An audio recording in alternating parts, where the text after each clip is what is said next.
ओम शांति। आज बाबा के 17 अप्रैल के महावाक्य हैं। बाबा ने कहा, मीठे बच्चे, माया के वश हो ईश्वरीय मत के विरुद्ध कोई कार्य नहीं करना, कभी भी बाप की निंदा नहीं कराना। प्रश्न है, माया भी बाप की मददगार है, कैसे? उत्तर है, जब देखती है कोई श्रीमत की अवज्ञा करते हैं, बाप का कहना नहीं मानते हैं, श्रीमत पर नहीं चलते हैं, तो वे कच्चा खा लेती है, थप्पड़ मार देती है। सयाना वह जो बाप की याद से माया को परख उसके वशीभूत ना हो। गीत है, मुझको सहारा देने वाले, दिल कहे तेरा शुक्रिया। ओम शांति। बच्चों ने ये महिमा किसकी सुनी? परमपिता परमात्मा की। बच्चे जानते हैं कि ऐसे बाप को याद करके उनसे अब स्वर्ग का वर्षा लेना है। बाप का तो फरमान है, निरंतर मुझे याद करो और अपने को आत्मा रूप में बच्चे समझो। यही मंजिल है। बाप का निवास स्थान तो अब मधुबन ही है। अब बाप से वर्षा कैसे मिले? जितना जो बाप को याद करते हैं उतना उनके पाप कटते जाते हैं, और जो बाप के वर्षे को याद करते रहते उनके खाते में जमा होता रहता है। यह एक किस्म का व्यापार है जो बाप सिखाते हैं। ऐसे बाप को तो निरंतर याद करना पड़े। अगर याद नहीं करते तो माया पत्थर मारती है। माया कोई कम नहीं है। भल कोई कितना भी कहे मैं बच्चा हूँ, भल स्थूल व सूक्ष्म सर्विस भी करता रहे, लेकिन बाप से योग लगाना नहीं जानते तो उसे सपूत बच्चा नहीं कहेंगे। बाप तो कभी किसी पर गुस्सा नहीं करते, कभी और दृष्टि से नहीं देखते, परंतु चलन ऐसी देखते हैं तो समझते हैं ये आसुरी मत का है। माया एक ही घूंसे से एकदम खत्म कर देती है। फिर कितना विघन डालते हैं। उनका जितना बड़ा पाप बनता है उतना अज्ञानी मनुष्य का नहीं बनता। कई नजदीक रहते हुए जरा भी पहचानते नहीं। बाप कहते हैं, ये भी ड्रामा में नूंद है, जो सुनते हुए जैसे कि सुनते ही नहीं। तो बाबा क्या करे? आजकल मनुष्यों के ऊपर कितना भी आशीर्वाद करो, प्यार करो, परंतु बैठे बैठे अपने को भस्मासुर बना देते हैं। वास्तव में ईश्वरीय संप्रदाय और आसुरी संप्रदाय में रात दिन का फर्क है। इस दुनिया में किसी का बाप के साथ योग नहीं है। ऐसे को फिर बाप आकर ईश्वरीय संप्रदाय का बनाते हैं। तुम्हारे में भी कोई तो ईश्वर के बन उनकी श्रीमत पर चलते हैं, और जो नहीं चलते हैं वे भस्मासुर बन जल मरते हैं। तुम ईश्वरीय मत से स्वर्ग का मालिक देवता बनते हो, और कोई स्वर्ग जाने बदले कामचिता पर बैठ भस्मीभूत हो जाते हैं। बाबा बच्चों को कितना युक्ति से उठाते हैं, परंतु माया ऐसी है जो ऐसा वार करती है जो निंदा कराने के निमित्त बन पड़ते हैं। जो सयाने बच्चे हैं वे तो कदम कदम बाप की श्रीमत पर चलते हैं। बाप की पहली पहली आज्ञा है, मुझ पारलौकिक बाप को याद करो तो सुधार हो। जो बाप से योग नहीं लगाते, श्रीमत पर नहीं चलते, तो माया बेटी उन्हें खा लेती है। माया को बेटी कहते हैं क्योंकि मदद करती है। बाप तो परमधाम से आए हैं बच्चों को पढ़ाकर नर से नारायण बनाने, फिर भी ऐसे बाप के नाफरमान बरदार बन जाते हैं। बाहर निकलने से ही माया का थप्पड़ लग जाता है। फिर तरस पड़ता है। कहाँ कहाँ बिचारी कन्याओं माताओं पर बंधन आ जाते हैं। काम का हल्का नशा भी हुआ तो गिर पड़ते हैं। फिर अबलाओं पर कितने अत्याचार होने लगते हैं, कितनी बिचारी बांध हो जाती हैं। इतने सबका पाप उन पर पड़ता है। बड़ी कड़ी सजा खाते हैं, बात मत पूछो। माया जानती है कल्प पहले वाले कौन कौन हैं जिन्होंने मुझे जीत बाबा का तरफ लिया है। वह भी सयानी है, देखती है ये बाबा की अवज्ञा करते हैं तो ताला बंद कर देती है। बाप जानते हैं ये अबलाएं कन्याएं भारत का कल्याण करती हैं। बाप को माताओं का बहुत फुरना रहता है। तुम बच्चों को भी माताओं का फुरना होना चाहिए, अपना अहंकार नहीं रहना चाहिए।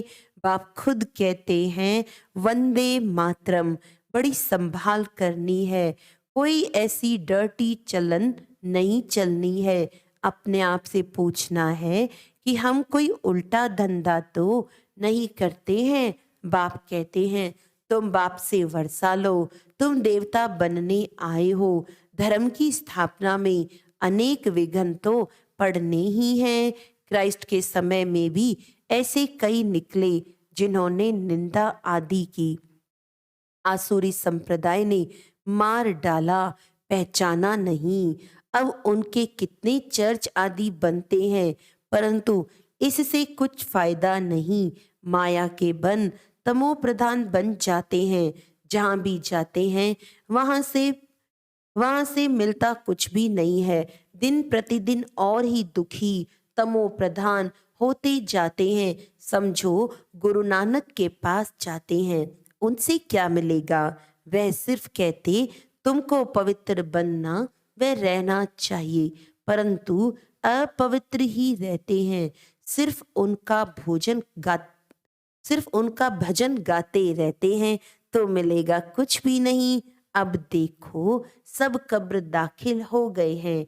ज्ञान का जरा भी पता नहीं है। क्रोध भी बहुत कड़ा है, जिससे अपने को भस्मासुर बना देते हैं। फिर जमा होने के बदले घाटा हो जाता है। आते हैं तकदीर बनाने, कहते हैं बाबा से स्वर्ग का वर्षा लेने आया हूँ। अच्छा, बाबा को पूरा याद करना पड़ेगा, उनकी श्रीमत पर चलना है।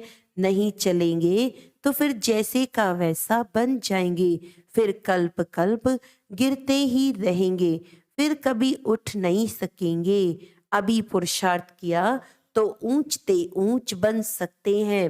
बाप कितना समझाते हैं, बोर्ड पर भी लिखा हुआ है। ईश्वरीय विश्वविद्यालय परमपिता परमात्मा ने स्थापन किया है, उनसे स्वर्ग की राजाई का वर्षा पाना है। अगर यहाँ आकर और फिर चले जाएं तो सब कहेंगे शायद ईश्वर नहीं है जो ऐसे छोड़कर निकलते हैं। कितने संशय बुद्धि बन पड़ेंगे, उन पर सबका पाप चढ़ जाता है। श्रीमत पर नहीं चलेंगे तो श्रेष्ठ कैसे बनेंगे? श्रीमत पर चलने से तुम्हारा कोई नुकसान नहीं हो सकता है। वह बाप भी है, धर्मराज भी है। धर्मराज देखते हैं क्या क्या पाप करते हैं, मेरी गिलानी करते हैं, बड़े कायदे हैं, परंतु बच्चे समझते नहीं, हाथ उठाते हैं। हम लक्ष्मी नारायण को वरेंगे और काम ऐसे करते हैं जो बात मत पूछो। आगे चलकर ये किला ऐसा बन जाएगा जो कोई पतित अंदर आ नहीं सकेगा। अभी तो माया बहुतों को नाक से पकड़ लेती है। वह निराकार बाप इन आंखों का लोन ले आए हैं तो देखते हैं ये फर्स्ट क्लास बच्चा है, ये कांटा है। बाप समझाते बच्चे तुमको तो स्वर्ग का मालिक बनना चाहिए, तुम ऐसा पुरुषार्थ क्यों नहीं करते? बाबा सर्वशक्तिमान है, माया पर जीत पहनाने आते हैं। कहते हैं मीठे बच्चे कुछ सजाओं से भी डरो, श्रीमत पर आज्ञाकारी बनो, अपने पर रहम करो। माया के वश कुछ भी करेंगे तो भूत बन जाएंगे। भवानी माता कहाँ जाता है, कोई तो भवानी का वारिस बन जाते हैं, कोई भूत बन जाते हैं। तुम सब भवानी माताएं हो जो ज्ञान अमृत पिलाती हो। वफादार बच्चों पर माता पिता की आशीर्वाद रहती है। वफादार नहीं तो शांति से जाकर कहाँ दूर रहें तो अच्छा। अच्छा, मीठे मीठे सिकिलदे बच्चों प्रति माता पिता बाप दादा का याद प्यार और गुड मॉर्निंग। रूहानी बाप की रूहानी बच्चों को नमस्ते। हम रूहानी बच्चों की रूहानी बाप दादा को याद प्यार गुड मॉर्निंग, नमस्ते नमस्ते नमस्ते जी। फिर रात्रि क्लास है 17 जून 68। मीठे मीठे बच्चे जब यहाँ आते हैं तो समझते हैं हम बाबा के पास जाते हैं, बाबा से सुनते हैं। जब अपने अपने सेंटर पर जाते हैं तो सामने बाप दादा नहीं बैठते हैं, कहाँ कहाँ गोप भी चलाते हैं। मुरली तो सहज है, कोई भी धारण कर क्लास करा सकते हैं। ब्राह्मणियाँ बैठी तो हैं। बाबा पूछते हैं, कोई मुरली पढ़कर फिर मुरली का सार सुनाते हैं? कोई मुरली पढ़कर सुनाते हैं? जो मुरली हाथ में उठाकर सुनाते हैं वे हाथ उठावे। मुरली हाथ में नहीं उठाकर बिगर मुरली ऐसे ही सुनाते हैं वह भी हाथ उठावे। मुरली हाथ में तो होनी चाहिए ना, पड़े हुए हैं फिर सार बैठ सुनाते हैं। कोई मुरली पढ़कर सुनाते हैं। नंबर वार तो है ना, महारथी घोड़े सवार और प्यादे सभी तो एक्यूरेट नहीं पढ़ते हैं, कोई तो पढ़ते भी रहते हैं। एडिशन कर रहस्य भी सुनाते रहते हैं। रसीले नमूने सभी ऐसे नहीं समझा सकते। यहाँ तो बाप बैठे हैं, बाप बच्चों को कहते हैं कोई भी बात में संशय नहीं होना चाहिए, एक बाप ही सभी कुछ सुनाते हैं। उन स्कूलों में तो अनेक पढ़ाने वाले हैं, अलग अलग पढ़ाते हैं। यहाँ तो एक ही पढ़ाते हैं, एक ही एम ऑब्जेक्ट है, इसमें प्रश्न पूछने का रहता नहीं। सुबह को यहाँ बैठ बच्चों को याद की यात्रा में मदद करता हूँ। ऐसे नहीं सिर्फ तुमको याद करता हूँ, सारे बेहद के बच्चे याद रहते हैं। तुमको इस याद से सारे विश्व को पावन बनाना है। उंगली तुम किसमें देते हो? पवित्र तो सारी दुनिया को बनाना होता है ना। तो बाप सभी बच्चों पर नजर रखते हैं, सभी शांति में चले जावें, सभी को अटेंशन खिंचवाते हैं। जिनका योग है वह उठाते हैं। बाप तो बेहद में ही बैठेंगे। मैं आया हूँ सारी दुनिया को पावन बनाने, सारी दुनिया को करंट दे रहा हूँ तो पवित्र हो जाएं। जिनका योग होगा समझेंगे। बाबा भी बैठ याद की यात्रा सिखला रहे हैं, जिससे विश्व में शांति होती है। बच्चों को भी याद किया जाता है, वह भी याद में रहते हैं तो मदद मिलती है। अच्छी याद करते हैं, अच्छी रीति याद करते हैं, वे थोड़े हैं। मददगार बच्चे भी चाहिए ना, खुदाई खिदमतगार निश्चय बुद्धि से याद करेंगे ना। तुम्हारी पहली सब्जेक्ट है ये पावन बनने की। गोया तुम बच्चे निमित्त बनते हो बाप के साथ। बाप को बुलाते हैं, हे पतित पावन आओ। अभी वे अकेला क्या करेगा? खिदमतगार चाहिए ना। तुम जानते हो विश्व को शांत बनाकर उस पर राज्य करेंगे। ऐसी बुद्धि होगी तब नशा चढ़ा हुआ होगा। तुम बच्चों को भारत को हेवन बनाना है। तुम जानते हो बाप की श्रीमत से हम अपने योग बल से अपनी राजधानी स्थापन कर रहे हैं। नशा रहना चाहिए, इसमें कोई स्थूल बात तो है नहीं, यह है रूहानी। बच्चे समझते हैं हर कल्प बाप इस रूहानी बल से हमको विश्व का मालिक बनाते हैं। यह भी समझते हैं शिव बाबा ही आकर स्वर्ग की स्थापना करते हैं। दुनिया को ये भी पता नहीं है परमपिता परमात्मा नई दुनिया की स्थापना करते हैं। कब कैसे बिल्कुल ही नहीं जानते हैं। गीता में भी आटे में लून है, बाकी तो सभी झूठ ही झूठ है। बाप आकर सत्य बताते हैं। भारत का योग बल तो नामी गिरामी है। बाप कहते हैं हठ योगी राजयोग सिखला न सके, परंतु आजकल तो झूठ बहुत है ना, सच के आगे इमिटेशन बहुत होती है। इसीलिए सच को कोई मुश्किल जान सकते हैं। यह तो बाप ही आकर राजयोग सिखलाते हैं। बाप कहते हैं कल्प कल्प ऐसे ही होता है। अभी तुम नास्तिक से आस्तिक बन गए हो। प्राचीन ऋषि मुनि ही नहीं जानते तो औरों के पास कहाँ से आया। गीता के ज्ञान को ही नहीं जानते हैं। ये दादा भी बहुत पढ़ते हैं, अभी समझ मिली है। जानते हो दुनिया तमो प्रधान है, बिल्कुल बेसमझ। भारत समझदार था, भारत का ही खेल है। दूसरे धर्म कब आते हैं ये भी बच्चे समझते हैं। मूल वतन सूक्ष्म वतन को भी तुम समझ गए हो। सिर्फ तुम ब्राह्मण ही ये नॉलेज पाते हो। देवताओं को तो ये दरकार ही नहीं।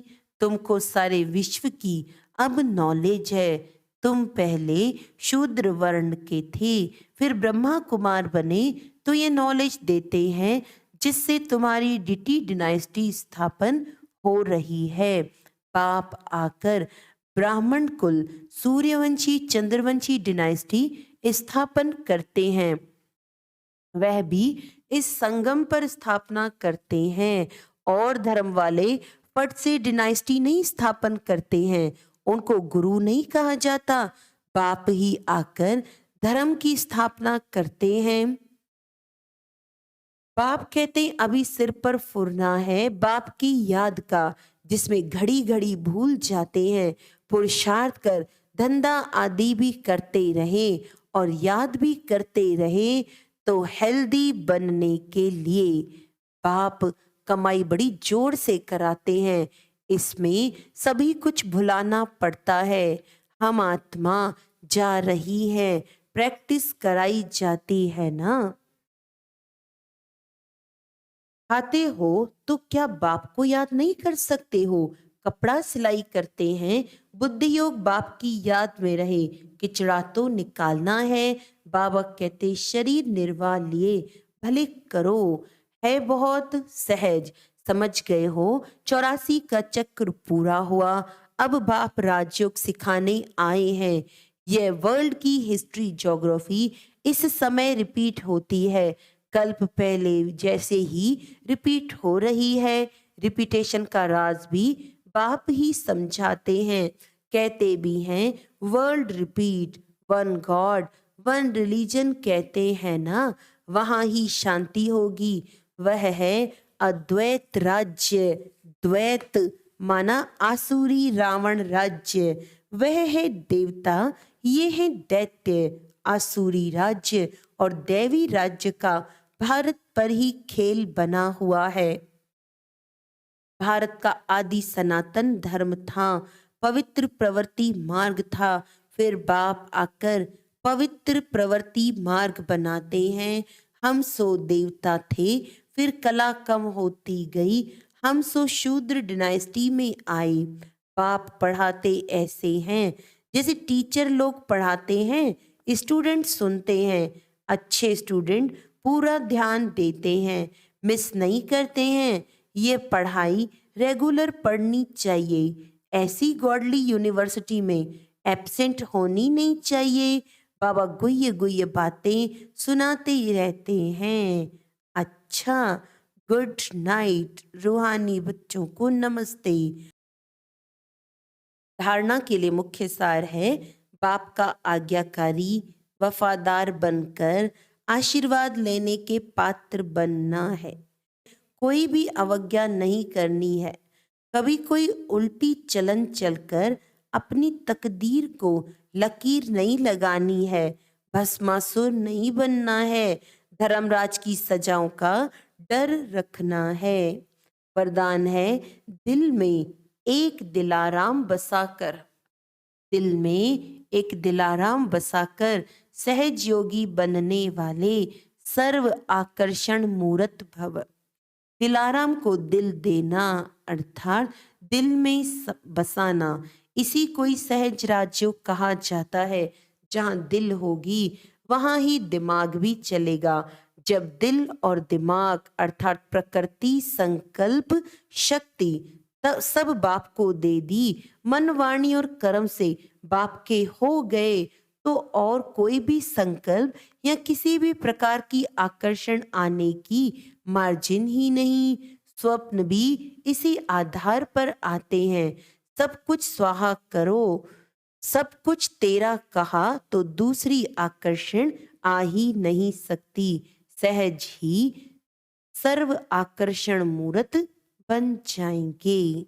स्लोगन है बाप से और ईश्वरीय परिवार से जिगरी प्यार हो तो सफलता मिलती रहेगी।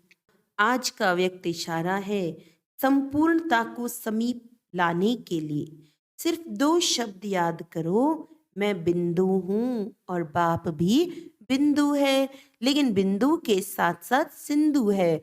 तो एक बिंदु की याद और एक रस इस अवस्था, एक की ही मत और एक के ही कर्तव्य में मददगार बनो।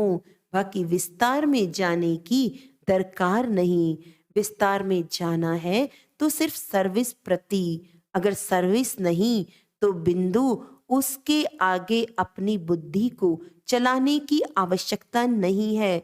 यही सहज विधि है संपूर्णता को प्राप्त करने की। अच्छा, ओम शांति।